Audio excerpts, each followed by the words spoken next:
Hello दोस्तों, welcome back to my YouTube channel कोचक्स। तो आज हम लोग देखेंगे डीआई यानी डेटा इंटरप्रिटेशन, जो कि कॉम्पिटिटिव एग्जाम में हर शिफ्ट में 2 से 3 क्वेश्चन एसएससी के हर एग्जाम में आते हैं। तो डीआई के अंदर हम देखेंगे आज पाई चार्ट कि पाई चार्ट क्या होता है। पाई चार्ट में होता है कि एक सर्कल होता है जिसके अंदर हमें जिसके अंदर एंगल्स में जो डिविजन होते हैं वो दे रखे होते हैं। जैसे यहाँ पर एक क्वेश्चन है, इसमें कुछ 6 डिवीजन दे रखे हैं, C1 C2 C3 C4 C5 C6 दे रखे हैं। वैसे ही जैसे सर्कल है, यहाँ पर इसके पार्ट होंगे कि ये पार्ट है, जैसे कि इसमें पार्ट हो गए तो ये एंगल दे रखेगा या फिर परसेंटेज दे रखेगा। यहाँ पर एंगल दे रखा है, परसेंटेज दे रखा है। तो जो टोटल एंगल होता है वो होता है मेरे पास पाई चार्ट का थ्री 360 डिग्री जो होता है वो टोटल एंगल होता है। इस सर्कल पे जो एंगल बनता है वो 360 डिग्री होता है। अगर 360 डिग्री ये होता है और जो ये परसेंटेज जब होता है तो ये परसेंटेज कितना होता है, 100% होता है, कितना 100% होता है। तो अगर हम 1% की वैल्यू निकालेंगे, 100% 360 डिग्री है, अगर हम 1% की वैल्यू निकालेंगे तो ये 0 से 0 कट जाएगा, यानी कि जो 1% बराबर होता है वो एंगल में हो जाएगा 3.6 डिग्री के। 3.6 यानी 1% जो बराबर होगा वो 3.6 डिग्री के हो जाएगा। 3.6 डिग्री के अगर हमको बताया कि जो 10% होगा, 10% ऑफ पाई चार्ट वो कितने डिग्री एंगल का होगा, तो 3.6 इंटू 10 करेंगे हम, तो यहाँ से हो जाएगा ये 36 डिग्री।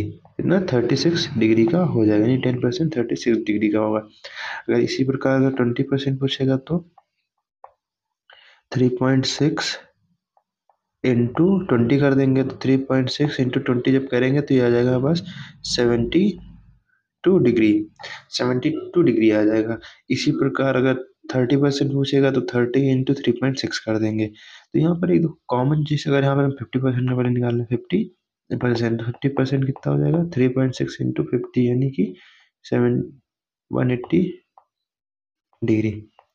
50% कितना, 180 डिग्री आ जाएगा। तो यहाँ पर एक चीज देखो, डिजिटल सम इसका देखो जरा, और इसका डिजिटल सम देखो, और इसका डिजिटल सम देखो। तो यहाँ से डिजिटल सम कितना रहा, 3 और 6 9, और यहाँ 7 और 2 का डिजिटल सम कितना आ रहा, 9। यहाँ पे 180 का डिजिटल सम कितना आ रहा, 9। अगर और कोई वैल्यू जैसे मान लो 5% निकालना है कि 5% में कितना है, तो 36 3.6 इंटू 5, तो ये आ जाएगा हमारे पास 18 डिग्री। इसका भी डिजिटल सम देखो 9, यानी कि कोई भी परसेंटेज दे रखा हो विदाउट फ्रैक्शन, यानी फ्रैक्शन में अगर परसेंटेज नहीं है तो उसका जो डिग्री का जो वैल्यू आएगी, उस जैसे कि बस एक्स परसेंट है और एक्स% जो फ्रैक्शन में नहीं है, तो एक्स% को हम 3.6 से मल्टीप्लाई करते हैं, क्या है, डिग्री में कन्वर्ट करने के लिए। तो देखो, देखो 3.6 का जो डिजिटल सम है ये कितना होता है, 9 होता है डिजिटल सम। तो किसी भी संख्या को जब 9 से गुणा करते हैं तो उसका जो डिजिटल सम होता है वो 9 आता है। तो 9 यानी कि हमें ये ध्यान रखना है कि जब परसेंटेज टू डिग्री कन्वर्जन होगा, तो उसका डिजिटल सम जो आएगा वो 9 आएगा, अगर x जो है फ्रैक्शन में नहीं है, यानी भिन्न नहीं है। तो ये हमारे पास एक कंसेप्ट होता है पाई चार्ट को सॉल्व करने का, और इससे आंसर को जल्दी आ जाता है। जैसे अब ये क्वेश्चन देखेंगे, और हम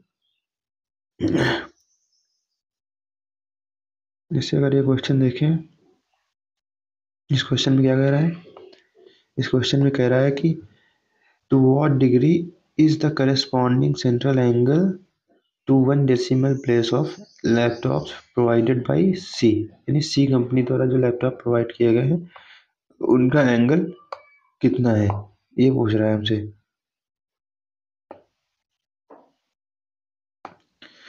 ये एंगल पूछ रहा है। तो देखो, जो C1 है ये 12% दे रहा है, और C2 22% दे रहा है, C3 18%, C4 24%, C5 13% and C6 11%। हमसे पूछ किसका रहा है, C6 का। तो यहाँ से जो 1% जो होता है वो कितना होता है, 3.6 डिग्री के, ये हमने पढ़ा भी। यहाँ पूछ कितना रहा, 11%, तो 11% बराबर कितना हो जाएगा, 11% बराबर हो जाएगा 11 × 36। अब हमें सॉल्व करने की जरूरत नहीं है, हमें डिस्कस सम कितना देखना है 9। तो इसका कितना है 7 5 12 13 यानी कि 4 है इसका डिस्कस सम। इसका कितना है, इसका 1 है, इसका 9 है, और इसका कितना है 7 8 7 15 6 है। यानी कि ऑप्शन नंबर सी इसका करेक्ट आंसर होगा। या फिर इसको अगर हम डिस्कस डिस्कस सम से 9 सी ऑप्शन। अब यहाँ से देखो सबके यूनिट डिजिट क्या है, डिफरेंट है, यूनिट डिजिट डिफरेंट है, तो इसका यूनिट डिजिट कितना है 6, जो कि ऑप्शन नंबर सी है। अब यूनिट डिजिट यानी दो मेथड, पहला क्या होगा डीएस हो गया यानी डिजिटल सम से हम कर सकते हैं, फिर यूनिट डिजिट से कर सकते हैं। यूनिट डिजिट के बाद अब मल्टीप्लाई कर सकते हैं। तो 6 का मल्टीप्ली 11 का मल्टीप्लिकेशन किसी नंबर से कैसे किया जाता है, जैसे यहाँ पे 6 है 6 लिख दो, फिर इन दोनों का सम करो 6 3 9। और इसके आगे जब कुछ नहीं है तो ऐसे ही 3 लिख दो। अगर यहाँ पर कुछ होता तो उसका ऐड कर देते, कितना 396। यहाँ पे डिग्री लगी पॉइंट लगा था तो ये 39.6 डिग्री आ जाएगा, जो कि option number C correct answer है। तो पाई चार्ट को सॉल्व करने के लिए हम क्या यूज़ करेंगे, ज़्यादातर कैलकुलेशन नहीं करेंगे, क्या करेंगे डीएस लगाएंगे। डीएस में अगर अगर 9 बन रहा है तो वो आंसर हो जाएगा, जब कि फ्रैक्शन में वैल्यू ना दे रखी हो, यानी कि जो इंटीजर इंटीजर दे रखा हो परसेंटेज, अगर फ्रैक्शन में दे रखा होगा तो उसमें प्रॉब्लम होगी। फिर डिजिटल सम लगा लेंगे, यूनिट डिजिट, इनसे क्या होता है कि कैलकुलेशन फास्ट हो जाता है और जो टाइम होता है वो बचता है वो ज़्यादा। तो ये पाई चार्ट का एक क्वेश्चन हो गया। अब आगे के क्वेश्चन नेक्स्ट वीडियो में करेंगे, तब तक के लिए पढ़ाई करते रहो। All the very best.